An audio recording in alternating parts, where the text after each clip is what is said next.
Of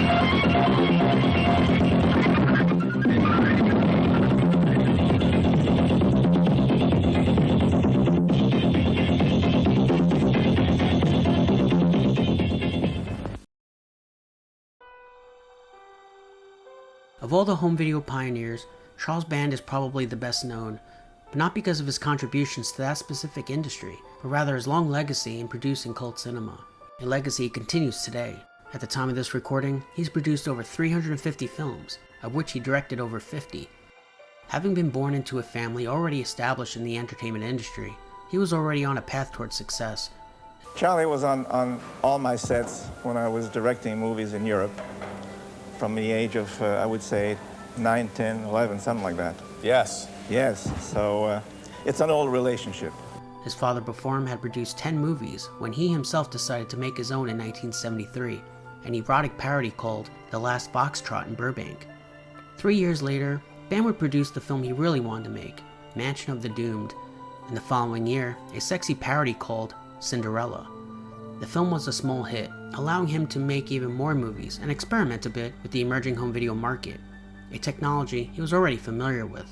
But back then, 60mm was cool, but it was a pain in the butt. So then I made a movie called Laser Blast, some interesting people. And I worked with an actor named Roddy McDowell, who was a famous child star. And he and I became really good friends. And he's a film buff, and he's was a very famous child actor and a famous guy. So he's hooked into the studios. And back then, maybe up to recently, if you're in the in crowd in Hollywood, you could call the head of any studio or any studio film department and say, hey, I'm having a private screening in my home of King Kong. Can we get a print sent over? And it's a courtesy. People do that if you're a superstar or you're an owner of a studio. So Roddy said, you know, I got a really good thing going because I'm building a collection of movies on 3/4-inch tape, which was the medium at the time, you know, big 3/4-inch tape, much better quality than a VHS or a Betamax, but they were 60 minutes long. Roddy said, my partner in crime is a guy named Wally Heider. I said, who's Wally Heider? He said, Wally Heider is a very famous recording studio in Hollywood. He's another film buff. And we kind of chipped in together, and, you know, I kind of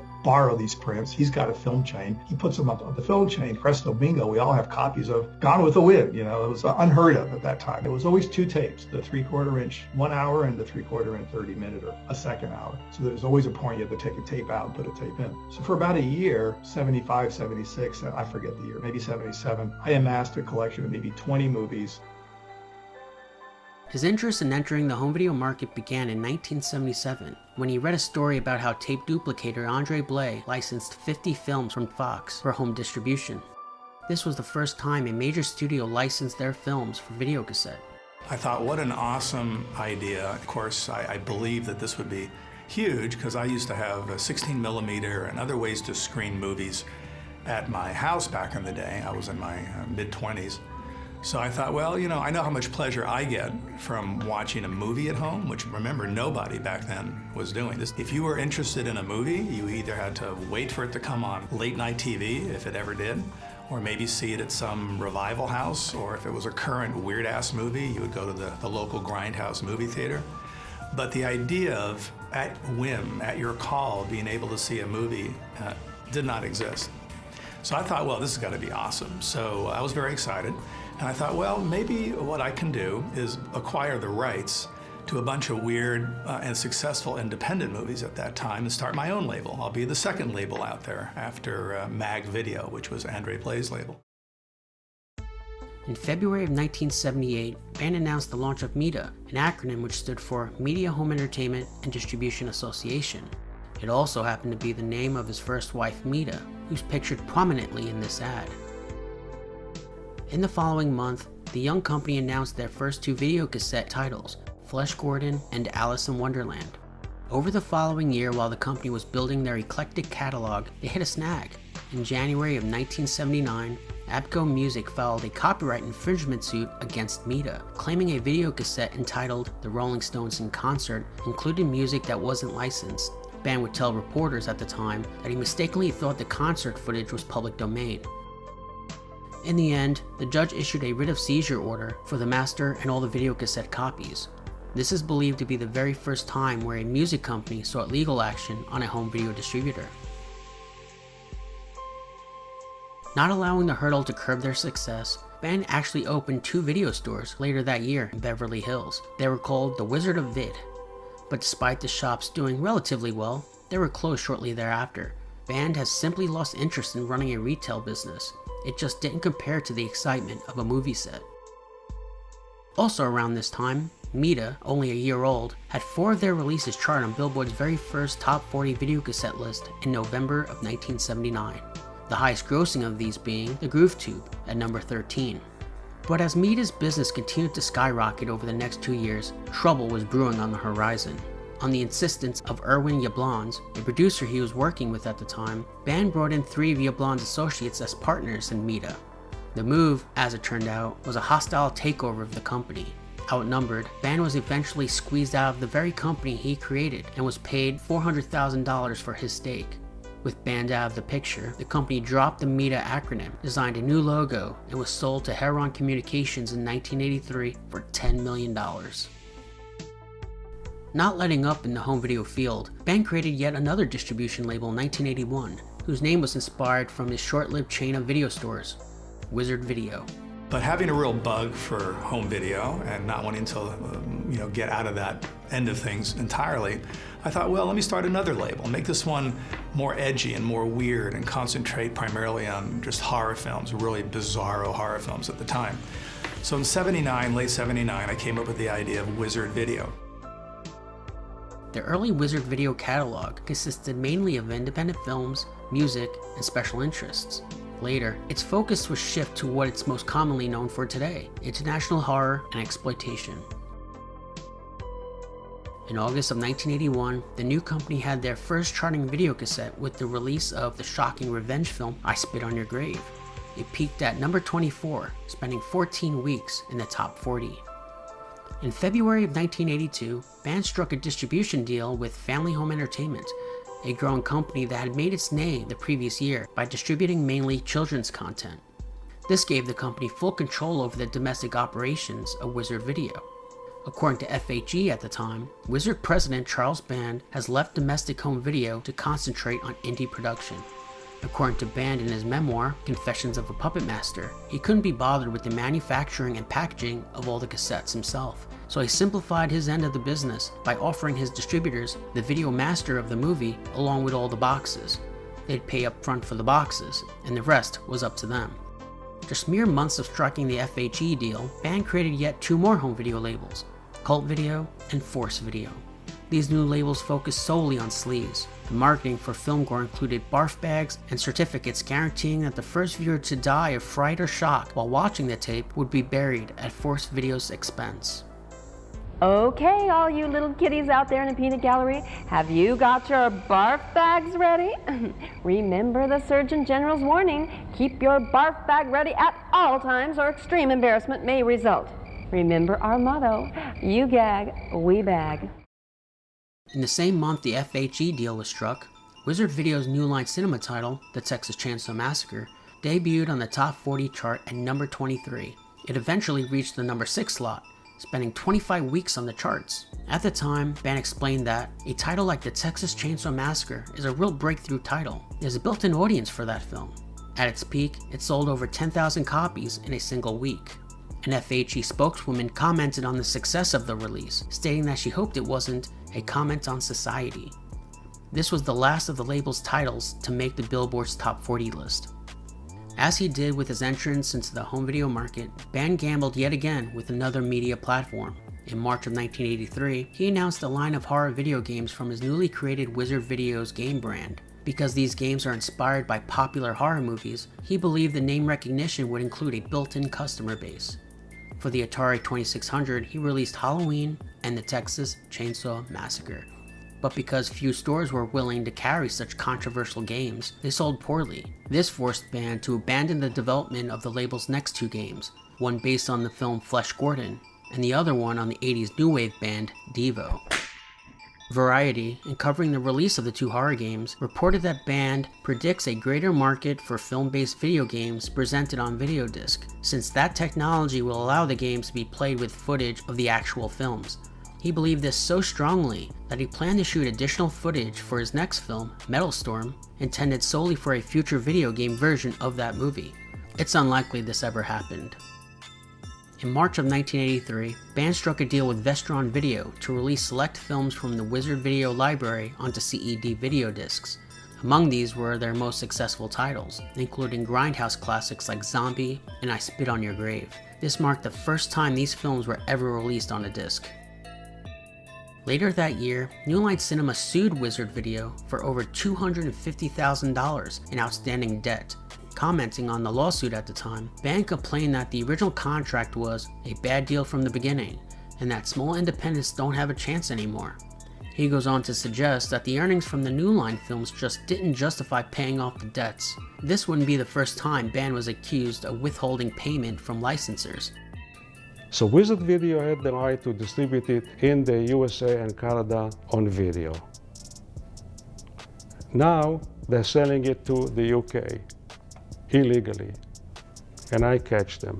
To make a long story short, my lawyer and I get together with Wizard Video, and we compromise outside of court. He knew we were going to sue him, we were going to lose his pants. And he flies to England to come and get the money that they owe him for distributing a Spirit Grave, and he comes to me and he gives me the money. Shortly after that, the movie was banned via the video nasty scam. I understood that that he gave me maybe 1/10 of the money that he made out of distributing this movie in the UK. 4 months following the filing of the New Line Cinema suit, Wizard Video was sued yet again, this time by the MPAA for using an R-rated logo on an unrated release of I Spit on Your Grave. Jack Valenti, head of the organization at the time, commented that they would be taking whatever steps are necessary to deter those who would misuse the rating system, and thus mislead parents who have come to depend upon it as a means of helping to determine what motion pictures their children should or should not see. The MPAA demanded that all the proceeds from the sale of I Spit on Your Grave be paid to them for having damaged the reputation of their rating system. In 1984, the company began to package their video cassettes in the now iconic big box, debuting with the Italian title Escape. Sometime between 1984 and 1985, Wizard Video's distribution contract with FHE ended, with Spectrum Video taking up the reins.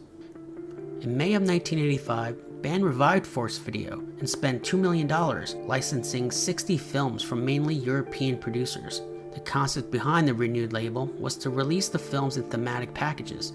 He inked a 4-year agreement for the label's distribution through Vestron's subsidiary, Lightning Video.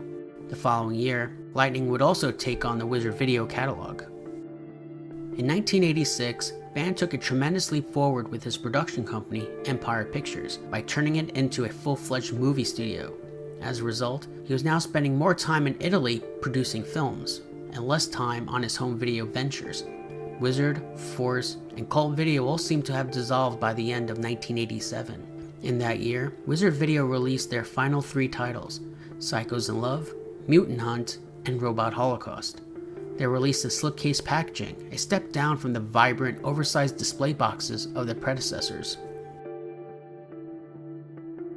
In total, over the course of 5 years, Empire Pictures accrued nearly $50 million in debt, sending the studio into a downward spiral. It was soon bought out by Edward Sarlui, head of Transworld Entertainment, who absorbed the company through his newly created one, Epic Pictures. According to band at the time, this group brought me a tremendous offer I just couldn't refuse. As much as I love Empire and the projects I'll leave behind, the opportunity to start again on a much smaller scale while getting to make movies again is just too alluring to pass up. Rebounding from his previous studio's collapse, band created another later that year, calling it Full Moon Entertainment. During the company's first 7 years, their films were mainly direct-to-video titles distributed through Paramount Home Video. But by 1995, the direct-to-video market had dried up, which meant that the studios were paying Full Moon a lot less for their titles. Full Moon broke from Paramount to distribute their own films on home video. In doing so, band created various home video sub-labels, such as Alchemy Entertainment, Surrender Cinema, Pulp Fantasy, and Pulse Pounders. He even revived 2 labels from the early 80s, Cult Video and Wizard Video. In a document filed with the state of California in June 2012, Wizard Video was merged into Epic Pictures when he gave up Empire Entertainment, which is now owned by MGM. In other words, Charles Band no longer owns Wizard Video.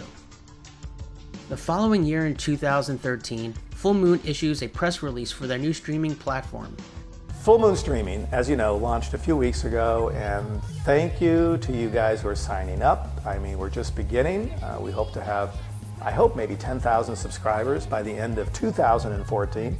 That would give us enough to really be kind of healthy here, since the whole DVD world is frickin' disappearing. I mean, there's no more video stores. That same year, he also announced the discovery of new old stock of classic Wizard Video big boxes via a YouTube video and a press release. I keep hearing from people that there's a groundswell of collectors for these, well, for VHS, old VHS tapes to begin with, since it's part of the early days of the home video industry, but especially these big boxes. Sure enough, these boxes that I haven't thought about for so many years, you know, in not good condition because they didn't stand the test of time so well since they're big. You know, they're going for $50, $100, $300. You know, I was like, whoa, there's like a crazy market out there.